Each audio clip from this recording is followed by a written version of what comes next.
Assalamualaikum warahmatullahi wabarakatuh. Dalam video kali ini kita akan membahas tentang book reading report pada bagian kedua, di mana buku yang saya jadikan sebagai book reading report masih sama dengan sebelumnya, yaitu Blended Learning in Action. Sebelumnya, perkenalkan, nama saya Rizky Nadiem Tahir dari program studi teknologi pendidikan angkatan 2021. Nah, kita masuk nih ke apa yang akan kita pelajari pada video kali ini, di mana kita akan mempelajari dua bagian, yaitu transition dan expansion.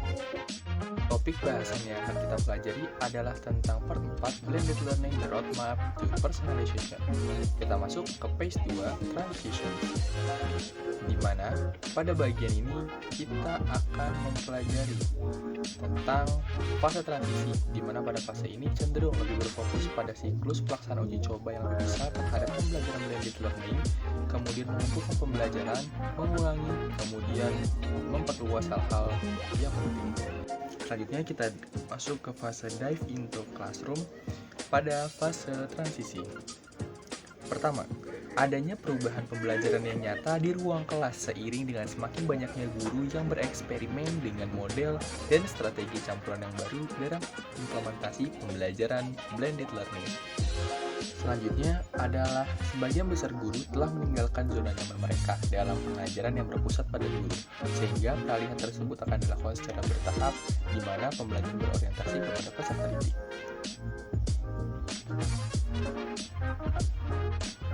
Selanjutnya adalah adanya perubahan dalam struktur dan desain kelas, adanya variasi untuk pengajaran yang lebih besar, serta antara pengajaran yang dipimpin oleh seluruh kelompok dan guru, hingga kerja yang lebih sering dipimpin oleh siswa, kolaboratif, dan mandiri. Terakhir, melalui integrasi teknologi yang lebih baik, guru akan dapat menerima data yang lebih sering dan menggunakan data tersebut untuk terus menyesuaikan pengajaran mereka terhadap peserta didik. Nah, setelah tadi mempelajari tentang fase kedua, tentang transition, fase selanjutnya adalah fase ketiga, yaitu fase expansion. Di mana pada fase ini, implementasi pembelajaran blended learning sudah dilakukan dengan baik oleh guru dan dilakukan dalam skala yang cukup besar, di mana skala yang cukup besar ini berarti sudah diimplementasikan ke dalam beberapa kelas di sekolah. Yuk kita masuk ke bagian dive into classroom untuk fase ketiga, yaitu fase expansion. Pada fase ini, guru yang lebih mahir berada dalam mode fasilitator penuh, yang memungkinkan siswa untuk terlibat lebih dalam lagi pada kegiatan pembelajaran dan mengarahkan siswa untuk proses belajar mereka agar menjadi lebih baik lagi.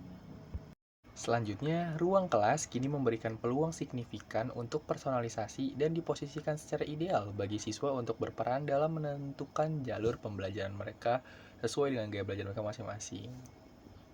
Terakhir, pergeseran utama dalam fase ini adalah penerapan secara penuh yang sebelumnya merupakan praktik yang lebih kecil dan lebih tepat sasaran, diubah menjadi ke dalam praktik yang cakupannya lebih besar dengan mencakup kepada sumber daya, alat, dan faktor-faktor yang tidak nyata lainnya. Itu tadi pemaparan tentang book reading report ketiga. Terima kasih.